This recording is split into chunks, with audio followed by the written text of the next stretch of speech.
Halo adik-adik, kembali lagi bersama kakak. Kali ini kakak akan mengajar mengenai materi fisika, yaitu bab 3 mengenai bab vektor. Nah, sebelum kalian mendalami mengenai bab vektor ini, kalian harus tahu dulu, vektor itu karakteristiknya seperti apa sih? Oke, mari kita simak satu persatu. Nah, di sini karakteristik vektor yang pertama. Yang pertama itu ada arahnya, ya. Vektor itu adalah besaran yang ada arahnya dan punya nilai, ya kan? Terus kemudian karakter yang kedua dicetak tebal. Jadi vektor itu dicetak tebal kalau di buku kalian, ya, di buku paket atau di internet atau di media manapun itu vektor selalu dicetak tebal. Kemudian karakteristik yang ketiga itu adalah ada anak panahnya. Nah, di sini kakak memiliki permisalan vektor F, yaitu gaya, ya. Biasanya kalian sudah tahu ini F adalah gaya, bisa gaya dorong, bisa gaya tarik, gaya listrik, dan gaya lain-lain. Nah, Kak, apakah besaran vektor itu hanya gaya saja, Kak?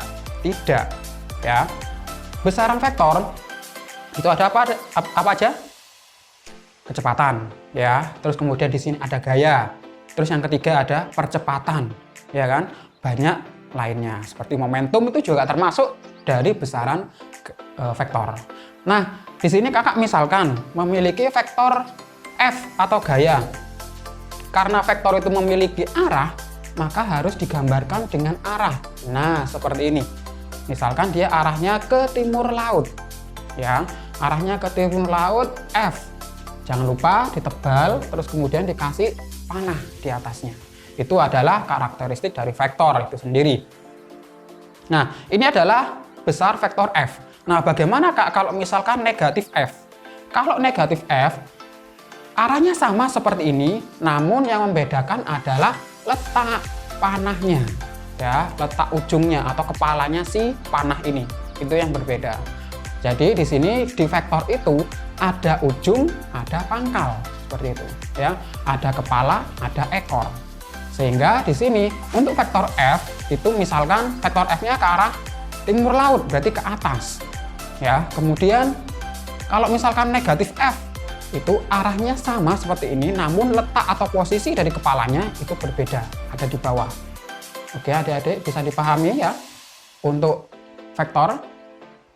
Nah, kemudian di vektor itu ada penjumlahan dan pengurangan juga adik-adik, seperti aljabar biasa pada matematika. Nah, namun metodenya ada 3 di sini untuk vektor, jadi tidak sembarang ditambah atau dikurang. Ya, jadi ada metodenya tersendiri. Yang pertama, yaitu ada metode segitiga. Metode segitiga ini digunakan untuk hanya 2 vektor, ya.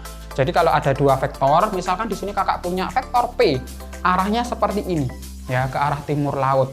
Kemudian Q, vektor Q ke arah timur seperti ini. Nah, metode segitiga itu adalah ujung atau kepala ketemu dengan pangkalnya atau ekornya, ya. Jadi kayak kejar-kejaran. Kepala ketemu sama ekor, seperti itu. Kepala dari vektor pertama ketemu pangkal atau ekor dari vektor kedua. Jadi kejar-kejaran seperti itu. P ditambah Q. Jadi vektornya yang mana, Kak? Atau resultannya yang mana? Nah, resultannya adalah ditarik garis dari ekor pertama ke kepala yang terakhir. Ya. Jadi dari ekor vektor pertama ke kepala vektor yang terakhir. Tinggal kalian tarik garis seperti ini dan itu sudah ketemu adalah resultannya. Sehingga resultannya adalah A ditambah B. Atau bisa juga kalian menggunakan pakai teorema Pythagoras untuk menentukan berapa besarnya resultannya. Seperti itu adik-adik. Bisa dipahami ya? Nah, kemudian di sini untuk metode kedua yaitu metode poligon. Metode poligon ini sedikit berbeda dengan metode segitiga. Bedanya gimana, Kak? Kalau metode segitiga itu hanya 2 vektor saja, tapi kalau metode poligon itu lebih dari 2. Ya, bisa 3, 4, atau 5. Ya, dan seterusnya. Nah, ini bisa menggunakan metode poligon. Namun, cara penggunaannya mirip dengan metode segitiga, yaitu apa? Kepalanya ketemu dengan ekor, ya, di sini. Jadi seperti kejar-kejaran. Oke. Nah, misalkan di sini kakak memiliki vektor X. Vektor X ini, nah, vektor X arahnya ke arah barat daya, ke bawah seperti ini. ya. Kemudian ada Y, Y-nya arahnya ke arah timur. Kemudian Z itu ke arah tenggara. Sehingga X tambah Y tambah Z itu adalah, nah mula-mula kan di sini. Vektor pertama ada di sini mula-mulanya, kemudian akhirnya itu adalah di kepalanya yang Z. Sehingga kita tinggal tarik garis vektor di sini, sehingga yang kuning ini adalah resultannya. Hasil resultan dari X tambah Y tambah Z. Seperti itu. Mudah ya. Nah, sekarang ke metode yang ketiga, yaitu metode jejar genjang. Ini berbeda dari yang dua metode yang sebelumnya. Nah, kalau tadi kejar-kejaran, untuk metode yang ketiga itu dia tidak kejar-kejaran. Loh, kalau nggak kejar-kejaran apa Kak? Nah, dia malah kayak singkur-singkuran ya. Ya, jadi ekor ketemu dengan ekor. Jadi ekor dari B atau vektor B ketemu dengan ekornya yang A. Jadi ekor ketemu ekor, seperti itu. Sehingga di sini dia membentuk sudut theta, ya, sudut theta antara A sama B. Kemudian Kak, gambarnya seperti apa? Gambarnya adalah vektor B yang kuning ini kalian proyeksikan di atas kepalanya yang vektor pertama yang A. Ya, diproyeksikan, dibuat garis putus-putus seperti ini. Kemudian vektor A juga sama, diproyeksikan atau digambarkan di atas kepalanya yang B atau yang kedua seperti ini. Jadi gambar yang putus-putus ini nanti kalian akan mendapatkan titik potong antara kedua vektor tersebut. Nah, titik potongnya ada di sini. Jadi kalian buat proyeksinya sepanjang mungkin. Nah, kemudian pasti berpotongan. Titik perpotongannya ini adalah letak kepala dari resultan gayanya atau resultan vektornya. Nah, sehingga di sini bisa ditarik garis dari pangkal hingga titik temunya tadi atau titik potongnya. Ini adalah resultannya. Sehingga resultan adalah A ditambah B. Ya, sebenarnya ini mutlak. Ya, besar resultan. Seperti itu. Dan di sini ada sudut apit antara A dan B. Sampai sini adik-adik bisa dipahami dari 3 metode. Oke, kakak akan lanjut ke rumus resultan dan selisih. Tadi kakak dari awal sampai metode jejar genjang itu sudah mengatakan bahwa ada resultan. Resultan itu apa sih rumusnya? Nah, di sini ada 2, yaitu resultan dan selisih. Kalau resultan berarti penjumlahan A ditambah B. Nah, seperti yang kakak tadi bilang, itu ada mutlak. Mutlak itu artinya adalah besar. Ya, besarnya dari resultan itu berapa? Berarti angka yang diminta. Nah, di sini rumusnya adalah akar A kuadrat ditambah B kuadrat ditambah 2 kali AB cos theta. Ya, di sini A itu adalah vektor pertama, kemudian B itu adalah vektor kedua, sehingga perumusannya adalah vektor pertama kuadrat ditambah vektor kedua kuadrat ditambah dengan 2 kali vektor pertama dikali vektor kedua dikali dengan cos dari sudut apit antara 2 vektor. Nah, kembali lagi ke metode jejar genjang yang di kanan ini, adik-adik. Theta itu adalah sudut antara A sama B yang di sini, adik-adik ya. Jadi dia adalah sudutnya.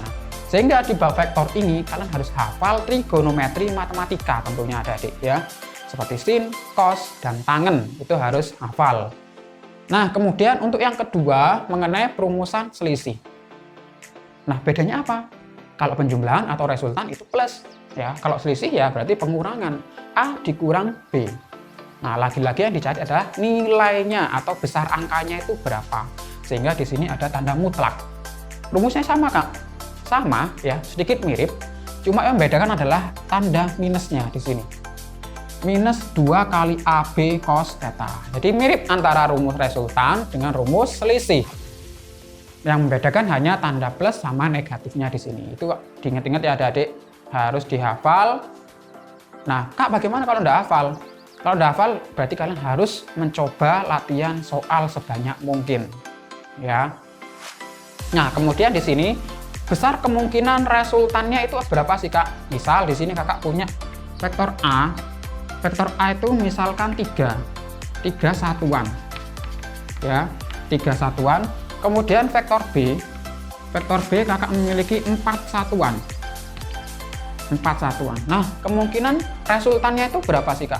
Nah, resultannya kemungkinannya itu di antara selisih dan di antara resultannya, penjumlahannya.